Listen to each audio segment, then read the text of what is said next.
আমার বাসা থেকে দুপুর ৩টা বাজে বের হয়েছিলাম। প্রায় ১৭ কিলোমিটার হচ্ছে গিয়ে মানে দূরে এসে এই খেজুর গাছ পেয়েছি। তাও হচ্ছে এখনো মানে যেটা আমাদের গ্রামের ভাষায় বলে চুঙ্গা লাগায় না। এদিকে এদিকে ঘুরাও, এদিকে ঘুরাও।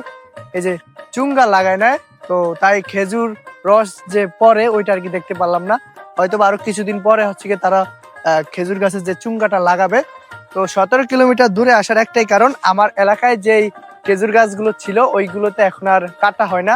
কারণ হচ্ছে গিয়ে গত কয়েকটা বছর যখনই আমার এলাকায় খেজুর গাছ কেটেছিল, হচ্ছে গিয়ে আমার এলাকার কিছু বাজে পোলাপান খেজুর গাছের অনেক ক্ষতি করেছে এবং হচ্ছে খেজুর রস খাইতো এবং হচ্ছে গিয়ে খেজুর রস খেয়ে হাড়ির ভিতরে মনে করেন যেটা বাংলা ভাষায় তো এরকম বাজে কাজ করতো।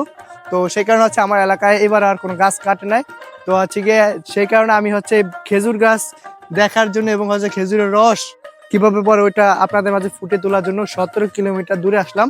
এখন কিছুক্ষণের ভিতরে দেখা যাবে যে মাগরিবের আজান দিয়ে দিবে। মানে আমি দুপুর ৩টা বাজে বের হয়েছিলাম, ১৭ কিলোমিটার দূরে আসছে। তারপর হচ্ছে এই যে খেজুর গাছ পেয়েছি, এখানে অনেক খেজুর গাছ আছে, ঠিক আছে। তো হচ্ছে যারা খেজুর গাছ কাটে তাদের আসলে অনেকটা কষ্ট হয়। তো আপনারা আমার মতো যারা পোলাপান আছেন বা আমার এলাকায় বা অন্যান্য এলাকায়, তো হচ্ছে গিয়ে খেজুর রস খান, সমস্যা নয়, চুরি করে খান বা বলে খান, কিন্তু হচ্ছে কখনো খেজুর গাছের ক্ষতি করবেন না এবং হচ্ছে গিয়ে খেজুরের হাড়ের ভিতরে, রসের হাড়ের ভিতরে কখনো আজে বাজে কিছু জিনিস দিবেন না। তাতে হচ্ছে গিয়ে এই যারা কৃষক আছে তারা হচ্ছে সত্যি খুব কষ্ট পায় এবং হচ্ছে দ্বিতীয় বছর আর গাছ কাটার ওরকম মন মানসিকতা থাকে না। তো আজকের ভিডিওটা এই পর্যন্তই। আল্লাহ হাফেজ।